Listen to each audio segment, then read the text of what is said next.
Assalamualaikum warahmatullahi wabarakatuh. Perkenalkan, kami dari kelompok 16, kelas Jarkomprak I2. Nah, di sini kami akan mempresentasikan hasil pengerjaan proyek UAS kami. Sebelum itu, izinkan kami memperkenalkan diri. Saya Tania Inmareta dengan NIM 187231002 dan Saya Abian Arif Satrio dengan NIM 827231034. nah, di pengerjaan tugas UAS ini memiliki tujuan sebagai berikut. Yang pertama, yakni memahami dan mengimplementasikan layanan bimbingan di lingkungan VPS. Lalu yang kedua ada menginstal dan mengkonfigurasi layanan dasar web server dan database server sebagai simulasi layanan jaringan. Lalu yang ketiga, mengelola keamanan server dengan menggunakan firewall dan hardening system. Oke, kita masuk ke topologi jaringan. Nah, berikut adalah gambaran topologi jaringan. Lalu untuk langkah-langkah instalasi dan konfigurasi, nah di sini kami melakukan akses VPS via SSH dengan menggunakan aplikasi Putih. Nah, Putih ini merupakan software klien yang berfungsi seperti SSH di terminal Linux. Nah, di Putih ini nanti kita akan diminta untuk memasukkan IP address dan juga port yang digunakan. Nah, setelah diklik OK, nanti maka kita akan diminta untuk login dan memasukkan password yang kita miliki. Setelah berhasil login, maka tampilan terminalnya akan seperti berikut. Nah, di langkah berikutnya, kita akan melakukan instalasi dan konfigurasi Nginx. Pertama, kita akan menjalankan perintah sudo apt update untuk memeriksa apa saja yang perlu diperbarui oleh sistem. Nah, setelah itu dijalankan perintah sudo apt upgrade untuk melakukan pembaruan versi. Nah, kemudian kita lakukan instalasi Nginx dengan menjalankan sudo apt install Nginx. Nah, kemudian kita akan menjalankan perintah sudo ufv applist untuk menampilkan daftar aplikasi yang sudah memiliki profile predefined di sistem firewall UFW. Nah, kan kita sudah tahu nama-nama yang list, maka kita bisa menjalankan perintah sudo ufv allow nginx full dan sudo ufv allow nginx http yang digunakan untuk mengizinkan lalu lintas jaringan melalui port tertentu. Yang di sini berarti portnya untuk HTTP dan juga yang HTTPS. Nah, berikut adalah code-nya. Nah, setelah semuanya dikonfigurasi, selanjutnya kita akan melakukan pengecekan status dari Nginx dengan menjalankan perintah sudo systemctl status Nginx. Nah, dari output ini dapat dilihat bahwa statusnya aktif atau running. Nah, karena statusnya sudah aktif, maka kita bisa coba akses IP VPS di browser dengan memasukkan HTTP lalu IP yang kita miliki. Nah, maka dapat menampilkan hasil seperti gambar berikut. Nah, selanjutnya ada instalasi untuk MySQL serta konfigurasi. Yang pertama yang pasti kita harus install MySQL-nya. Nah, kita jalankan perintah sudo apt install MySQL server. Nah, setelah itu kita akan menjalankan perintah sudo MySQL secure installation untuk mengamankan instalasi awal MySQL. Nah, di sini kita pilih Y untuk melanjutkan instalasi. Nah, selanjutnya kita akan menambahkan user root dengan menjalankan perintah sudo mysql min u root min p. Nah, di sini kita akan diminta untuk memasukkan password. Nah, setelah itu, setelah masuk di MySQL, kita akan mencoba untuk simulasi membuat database yang bernama kelompok 16DB dengan perintah SQL seperti berikut.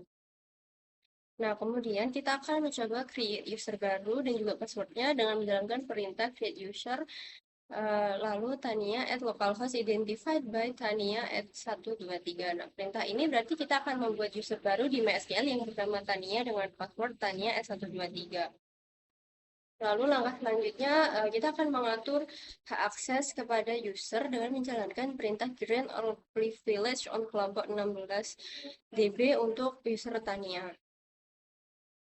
Nah, selanjutnya ini untuk menambahkan pengguna, kita menambahkan pengguna dengan menjalankan perintah sudo add user Tania. Nah, ketika perintah berhasil, kita akan diminta untuk memasukkan password dan juga informasi tambahan yang ingin dimasukkan. Tapi kita juga bisa skip untuk informasi tambahan dengan klik enter saja.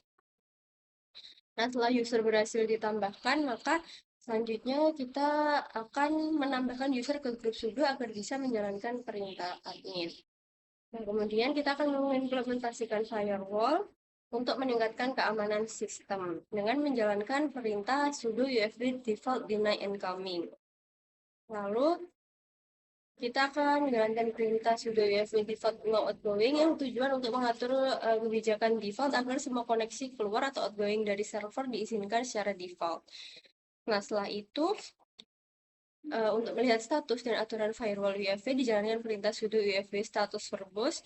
Nah, di sini statusnya adalah inactive, artinya firewall UFB belum aktif, sehingga tidak ada aturan keamanan yang dijalankan. Nah, untuk izin akses klien tertentu kita jalankan perintah sudo UFB allow 22 TCP. Ini artinya agar VPS tetap bisa diakses lewat SSH setelah firewall aktif. Nah, selanjutnya ini kita menjalankan sudo UFB allow HTTP, allow HTTPS.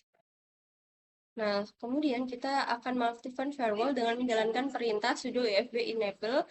Nah, setelah berhasil diaktifkan, kita akan cek dengan menjalankan perintah sudo UFB status verbose. Nah, dapatkan status aktif yang berarti firewall sekarang sudah berhasil diaktifkan.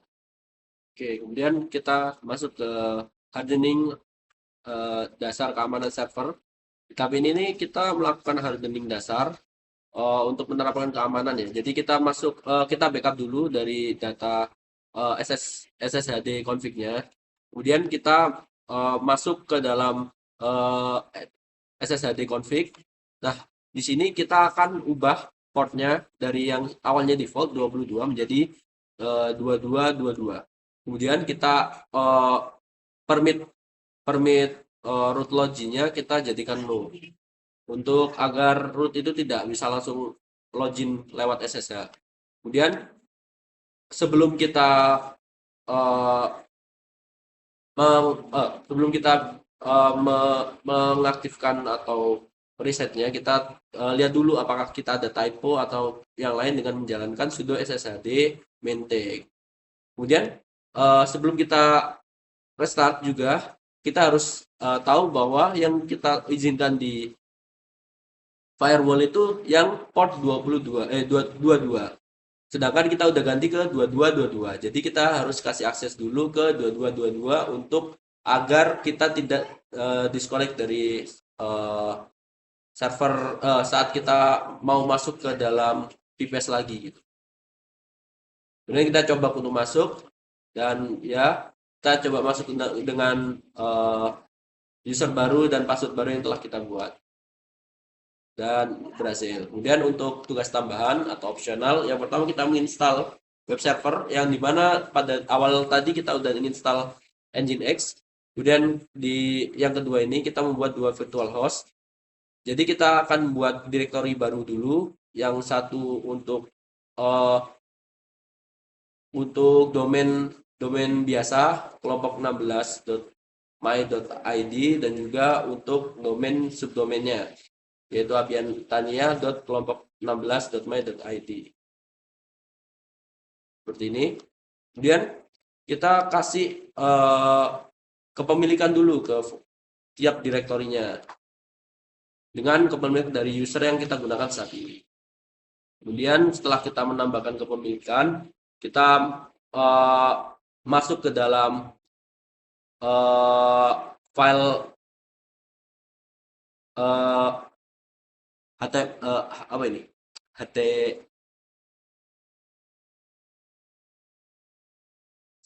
Konfigurasi Nginx-nya. Kita masuk ke konfigurasi Nginx, kemudian kita tuliskan perintah seperti di gambar ini agar si Nginx ini tahu kita taruh indeks HTML itu di mana.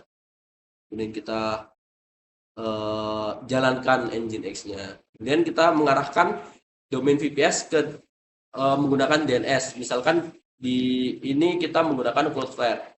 Jadi saat kita masuk ke Cloudflare, kita buat record, kita masukkan dulu domainnya, kemudian kita buat DNS record dulu untuk domain dan subdomainnya. Kemudian setelah selesai, kita ubah dulu yang di tempat kita beli domainnya itu name servernya itu kita ubah sesuai dengan yang di Cloudflare. Seperti ini. Oke. Kemudian di keempat kita menambahkan SSL HTTPS menggunakan Let's Encrypt. Untuk menambahkannya kita menggunakan Certbot. Di sini kita install aja Certbotnya. Kemudian kita menambahkan sertifikat security keamanan di webnya dengan perintah sebagai berikut. Oke, yang kelima kita mengunggah konten HTML-nya. Jadi di folder yang kita buat tadi kita bikin file index HTML dan kita masukkan code dari webnya HTML-nya. Kemudian untuk di subdomain juga kita lakukan hal yang sama, dan saat kita udah ubah dari HTML-nya itu, nanti saat kita mengunjungi situs dengan domain kita itu akan tampil dari halaman utama. Sedangkan saat kita